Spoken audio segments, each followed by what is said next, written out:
In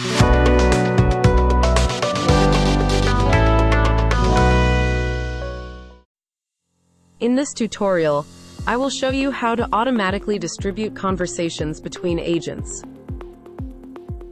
To do this, you need to have more than one agent in your account. Let me show you.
With this setup, the conversation will be evenly distributed between the admins you selected here.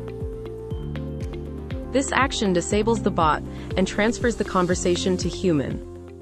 Here we come to the end of this tutorial. Thank you for watching.